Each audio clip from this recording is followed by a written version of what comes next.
E aí pessoal, como é que vocês estão? Tá a começar mais um vídeo e no vídeo de hoje nós vamos ver aqui um casal gringo que decidiu provar comida, quer dizer, a melhor comida brasileira de 3 estados diferentes.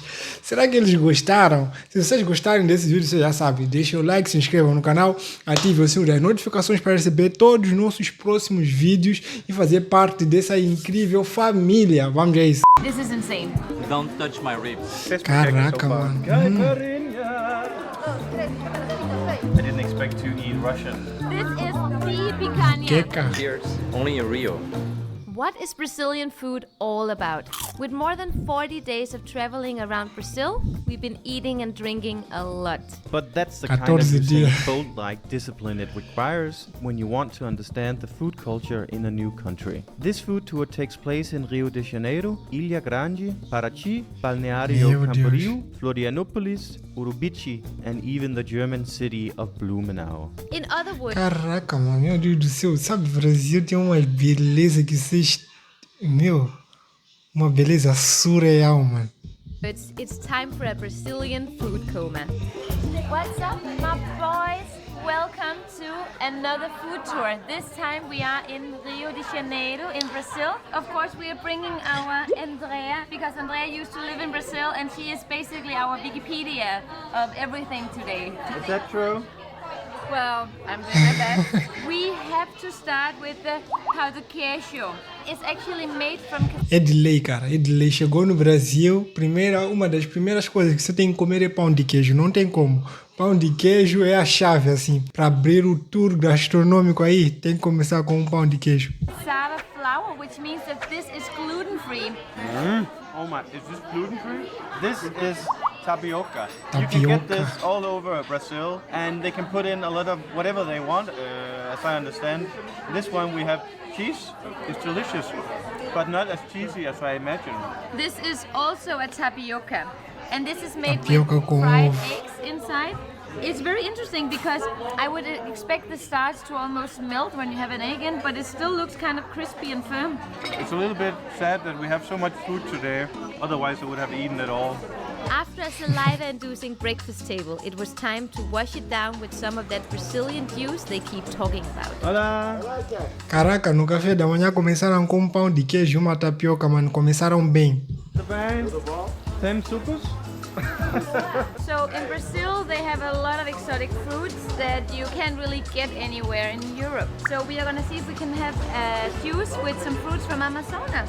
It looks like a bell pepper, right? But once you touch it, it feels like a strawberry or papaya. It's called cashew. Caraca, mano, ela dizendo que assim, pegando a textura do caju, parece morango ou papaya. Oh my god. This is such a strange fruit. It's like a mix Mistura entre morango, banana e melão. between strawberry, banana, and melon. Oh wow, I'm hooked on the juices here. They have such a smoothness to them. I don't know how they do it. Juiced up with the essential vitamins, we had to make an emergency stop. We found dragon fruit. This is the most delicious fruit of all time. Yeah. I could Nunca provei, mano, nunca provei. Deu vontade agora, mano. Sério, e os brasileiros fazem um... Como é que eu posso dizer? Os brasileiros fazem um suco natural, mano, que não tem pra ninguém. Tipo, pelo menos em Moçambique, né, não temos assim lugares que fazem... Não temos muitos lugares que fazem suco natural, mas no Brasil, tipo, cada um em casa pode fazer muito bem suco natural, porque os brasileiros já têm essa cultura de tomar muito suco natural, mano. live from this fruit. 39, 35. This dragon fruit was half a kilo, so it wasn't exactly cheap. But due to our dragon fruit fetish, we had to get one. So we're gonna stay in the lane of fruits because now we have a special guest. His name is Obadan. Obadan! We wanted to include Obadan in our culinary experience to show a different side of the Brazilian foods. It's now time for a light lunch, where Andrea's better half, Giovanni, tagged along. Mano, as imagens que esse casal tá mostrando, mano, são muito lindas, mano. Eu não sei que câmera eles estão usando, mas a imagem que eles mostram são imagens bastante bonitas. You suggested we go to this place. Bem What's na the vibe name? do Brasil, Manuel e assim. Joaquim. And this is where we open the prom, should I say, with one of the best inventions of all time, a icy, estupidamente gelada beer. Beer are always much colder here. When we were greeted in the airport yesterday, we bought a Corona that was so cold. Essa coisa que parece copinho assim é algo de gelo. Caraca, mano. Eu nem sabia. Eu achei que fosse só pra não, sei lá, molhar a mão ou algo do tipo. Mas é gelo. Never came across a mediocre tasting beer. They are always stupid cold, and the glasses always come straight from the freezer. Ooh. And if they serve by the bottle, they will put your beer in an insulated beer holder so your beer maintains an icy temperature of -2 degrees Celsius. What really blew my mind was that some shops even offer a beer while browsing. Sugar mama. Equality is on the rise. Cheers. Only in Rio. Anyway, what are we eating here? Amelia, you having something on your plate? We're actually starting with something we know very well from Portugal. We are having a pastis de bacalhau, which here is called a bolinho de bacalhau. It's basically dried codfish that is shredded up, and then they mix it with potato and they deep fry it with some garlic and some parsley. This bolinho de bacalhau tastes exactly like a pastis de bacalhau, but the main difference is that you have this oil with vinegar and garlic, and that definitely takes it to another level. It's very, very good. Com certeza seria muito bom, porque são os brasileiros que fizeram. O brasileiro tem disso, de pegar comida dos outros países e fazer do seu jeito, né? A sua maneira, como a gente fala em Moçambique, a sua maneira, a fazer do seu jeito. This is definitely not gluten-free. It's deep fried, it's gluten heaven, and then they stuff different things in them. You can have camarão queijo, which is shrimps and cheese. You can have this one, which is minced meat with mint and olive. Every time you go out with friends, you tend to take those before you have dinner, or at the beach, or right before or right after the beach, you take. So you have the street vendors on the beach. Yeah, also, or you just go to a boteca like we do now, right after the beach, before you go home, shower, sleep, and then you go out. You take something like that. When you lived here, did you gain a lot of weight because of the food? Weirdly enough, I didn't. I don't know why, but I think that a Brazilian diet on caipirinha, pastels, and a lot of walking is not so bad for you actually. But you have to walk in Havaianas. Always. Cheers in breakfast caipirinha. Tem que levar a Havaiana para todos os lugares, mano. Tem que levar a Havaiana para todo canto, não tem como. Pereira, we have to talk about the national drink of Brazil. This is basically a holy liquid that the Brazilians just can't get enough of. It's usually very strong and very sugary. Brazilians love sugar. Luckily for us Europeans, you can also get it without added sugar, which only makes the taste stronger. The alcohol used for caipirinhas is called cachaça. Cachaça is a distilled spirit made from fermented sugarcane juice, and it's one of the most popular spirits in Brazil. And like beer, some shops also offers a shot of cachaça for free. But before we predicate Brazilians as notorious alcoholics, we have to talk about perhaps the best beverage of the entire country, coconuts. Got big coconuts. In É Brazil, sério, brasileiros gostam de água de coco, mano. you find coconuts everywhere.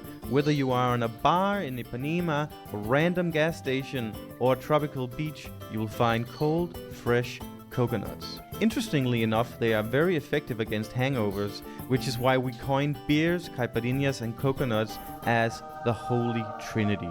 This moment right here is one of my favorite moments in Brazil because it's coconut time. And the coconuts here are one of my favorite things. They're so delicious. They're so fresh. They're not too sweet, but they still have a lot of flavor. And then sitting by this very windy bay, it's Brazil. I like it.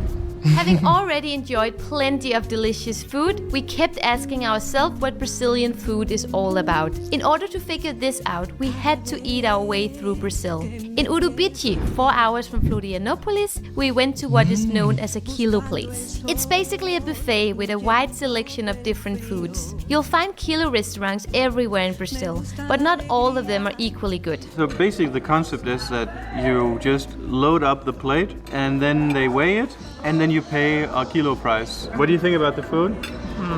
No? There are better kilo places, but Well, we choose the one that's close to us. We have to live with it. But actually the concept of kilo plates is a pretty cool, and it's a very typical thing for Brazilian people to go for lunch. So if you have a corporate job or whatever, for lunch you have your break and you will go to a kilo place and you will get really good value for money on most kilo places. For me and Jon, it didn't take long to find our favorite. Os lugares onde pesam comida chamam de kilo place. Sério, que eles chamam de kilo place é os self-service. Favorite kind of Brazilian food, the seafood. We had some of the best octopus in our life when we visited Balneário Camboriú, a high-rise city also known as Mini Rio. We became very close friends with the seafood dish called muqueca. Muqueca comes in many different varieties. Today I'm having one that is made from fish. It's super saucy, it's super delicious, and it's a fresh dish to get. Normally they will buy fresh fish and use it with all the local vegetables like onion, pepper, capsicum, and then they will let it simmer for some time until the fish gets all smooth and delicious. And by the way, guys, the food here is outstanding. Best moqueca so far. Back in Rio, we took a taxi to Urca. Urca is a wealthy neighborhood and one of the oldest in Rio. It's known for its quirky architecture. Cara, sabe, eu já estou há bom tempo no Brasil, mas nunca provei muqueca, mano. Nunca provei uma muqueca. A gente precisa provar. But also for being one of the safest neighborhoods. This is where locals love to come and hang out while eating and drinking. Para mim. Cheers. What are we having here? Pastels in a very traditional place from 1938. Welcome to Urca. You insisted that we should come here to check it out. I like it here a lot because it's a very different architecture. You are in the center in a big city, but it feels very villagey, very homely. You have really good restaurants like the one we are here now, where you have really good food. You just sit here, you have beers with friends, and just enjoy the views. Saúde, carinho e amor. I gotta say, sorry for chewing in your face, but this is really delicious. Delicious. Bebes. Oh, Caraca, pastel com uma cerveja, mano. You already said it once. Do you have subtitles when you speak Portuguese as well? Esses gringos estão a aproveitar. Because I think no one understands it, not in Brazil nor in Portugal. So far, I believe that you don't have the same Brazilian cuisine as you have in Portugal. The Portuguese cuisine is the foundation of food in Portugal. You don't have one Brazilian kitchen, you have all these melting pots of food which make it so unique at the same time. And exactly that is the missing piece of the Brazilian food puzzle. Sure, you have a category of Brazilian food, but as Giovanni said, it's a melting pot of everything. Sushi is huge in Brazil. Italian food too. More than 18% of Brazilians are of Italian descent. In Sao Paulo, you have the world's biggest Japanese community outside of Japan. For us, the highlight of the Brazilian food has been to explore all these different kitchens. The most interesting restaurant was this cute little Russian joint located in the center of Florianopolis. We are here at the restaurant where it's two partners.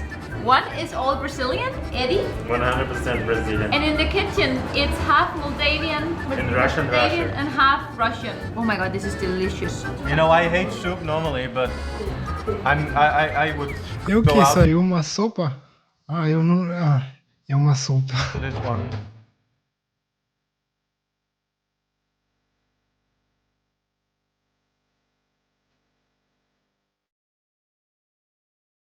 Oh my god, this is insane. I didn't expect to eat Russian. In Brazil, you also find excellent Mexican food, and usually at suspiciously low prices.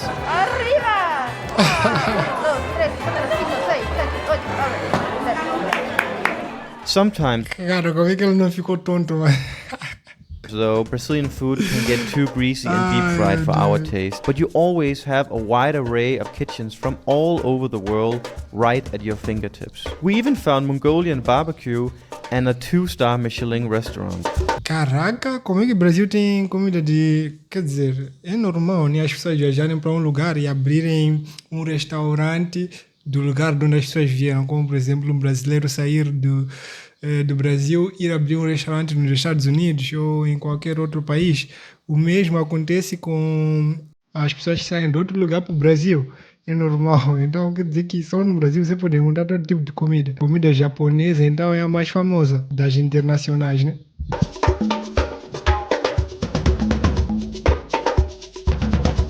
So I tell to all my friends, everyone that comes here, you have your own. Don't touch my ribs. They're delicious. That was expensive footage. Yeah. 10 reais. This is a Brasileiro, and it's actually said that this was invented by a confectioner who was actually making these small sweets as a part of a campaign, a political campaign. Today they are mostly made at home for people to enjoy when they have guests over, but you can also find them in a lot of these small bakeries and snack bars. This is an orange cake, and this is very typical from the Bolo de laranja, bolo de cenoura, meu Deus. Não tem pra ninguém, mano. north of Brazil, and then she told us you have to try this one because this is what we eat more than this. Every country has a version of this cake, right? But this definitely is a very fresh version. It almost reminds me of Christmas for some reason. Well, we are in November. É uma mistura de castanha, gengibre, amendoim, leite de coco e esse daqui é o caruru, que é quiabo. Caruru. É um legume. Esse aqui é o camarão defumado e aqui é tomate verde. É o típico do prato. Do you want a beer? Acarajé. It's a stupid question. This food here is called acarajé. It comes from Bahia. It's normally served as a hamburger, but the lady was nice enough to put all the ingredients separately so that we can taste each of them individually. It was created by the African slaves in the north of Brazil. Interestingly enough, if you want to sell this food on the street or in a restaurant, you have to wear the clothes like the ladies in there. Deborah? It's pretty good. The tiny shrimps are smoked. That I'm not a fan of. I actually like them, but I would like to try the burger version, where you just mix everything together and then have one big bite of all these different flavors. Yeah. Bite O cara realmente é brasileiro, o cara sabe das coisas. Ele disse que prefere mais o acarajé, aquele que coloca tudo dentro do acarajé, né? Todo o recheio dentro do acarajé fica bem melhor, mano. the way the Do que beer, separado. as usual, is very good as well. Cheers. Obrigado. Obrigado, Kelly. Caraca, mano. Ai. It's a beautiful supermarket. Drunk or sober, it's beautiful. We're making a food tour, but yet you insisted we go to... Yes, because what I like about it is you have a supermarket like you always have, but then you buy your wine, whatever wine you want, and then you go upstairs, you have food, and you open your bottle of wine and you just enjoy. It's actually a very cheap dating location as well. But it's pretty cool. At least you don't have these dry vegetables. He's obsessed with the supermarket. No, I'm obsessed with everything in Brazil, but Did you ever have a date in here? I didn't. I went with Andrea though, and friends. We didn't like the friends that much, so it was a very good moment to be here. So officially we are on a double date here. We are. Eating food, this is still a food vlog. Because we have pão de queijo once again. While sitting in this fancy supermarket, it makes sense to talk about the food Brazilians cook Prova a primeira vez e aí já é comida do dia a dia, o pão de queijo. Não pode faltar no café da manhã pão de queijo. in their own home. We were lucky to visit our friend Henry and his family in the favela of Vidigal. This is as local as it gets. We had Favela breakfast do and lunch Vidigal. there, overlooking perhaps the prettiest sight you can get in Rio. Here we realized that Brazilians have a strong passion for barbecue. So what, you're a chef or what? Yeah. Are you any good? Nope. If Henry's family É de lei. Recebeu amigos no Brasil, tá fazendo churrasquinho de leve. is even remotely indicative of what is cooked in the homes of Brazilians, we are very impressed. Churrasco na laje. And to no surprise, the beers were of course kept in the freezer. The food here tastes even better than it looks. And Yes. yes, that's. I mean, can we come tomorrow again? Yeah, you can I'll come even every do the. day. I'll even do the hike every morning. Caraca, olha só. Come here. This is not planned. Graças a Deus. Deus abençoe. Foi bom dia, bom dia. Tava chovendo muito. Okay. Até logo. What a small world. Somebody told me that we're getting the best picanha. Encontraram com aquele amigo deles que eles mostraram no começo. For your budget, yes. For my budget. Yes. So what we are eating rats? Look at this right here.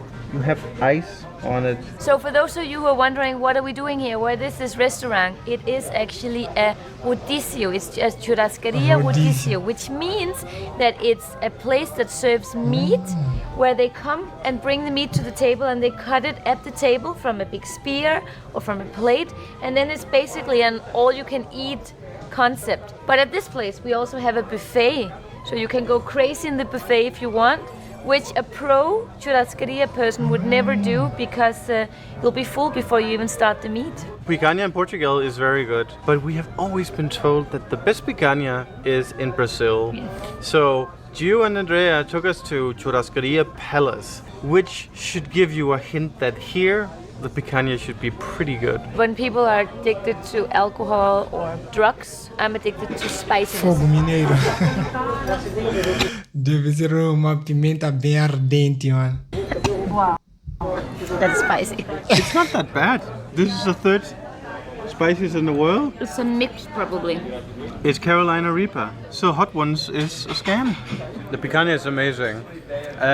Is it better than in Portugal? So I know Portuguese picanha, I know Brazilian picanha by heart. It is better in Brazil. Why? Pure flavor. They just make it slightly better. I think it all depends on where you go. But maybe the majority of picanha could be better here because this is the origin of picanha. But I don't know yet.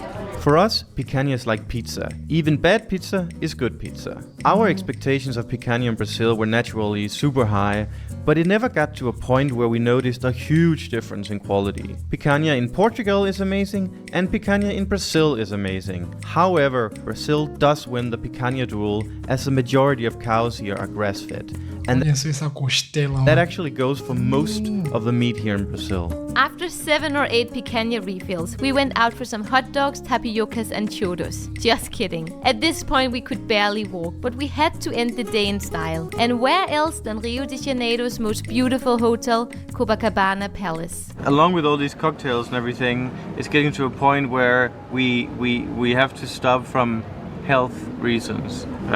So what is our conclusion of Brazilian food? Well, Caraca, eles provaram tanto de comida que vocês não estavam nem a imaginar, mano. Meu Deus. we like it a lot. Overall, we find that the general quality of the ingredients is fairly high. We didn't have more than 1 or 2 poor food experiences, and we were eating out twice every single day during our 40-day stay. By far, the biggest issue with Brazilian cuisine is that there isn't much of a wine culture here. The climate doesn't allow for making wine of high quality, so it's all imported and with heavy-duty taxes on top. A Portuguese bottle of Brasileiro is 10 euros. In Brazil, that bottle goes for 65. We were also surprised how little of an influence Portuguese cuisine has on Brazilian food. We simply thought that Portugal and Brazil were more connected in that sense. The best way to describe our idea of Brazilian food is that it's one big melting pot of everything, which means your taste buds will never be bored. But guys, thank you for watching.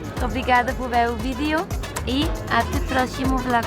Bye, tot ziens. Arrivederci. Aí sim, finalmente um casal gringo que tem um paladar bom para comidas boas, mano. Meu Deus do céu, gostei do vídeo, gostei. Espero que tenham gostado do vídeo também. Não se esqueçam de deixar o like, se inscrever no canal, ativar o sininho das notificações para receber todos os nossos próximos vídeos e fazer parte dessa incrível família. Até o próximo vídeo. Fui!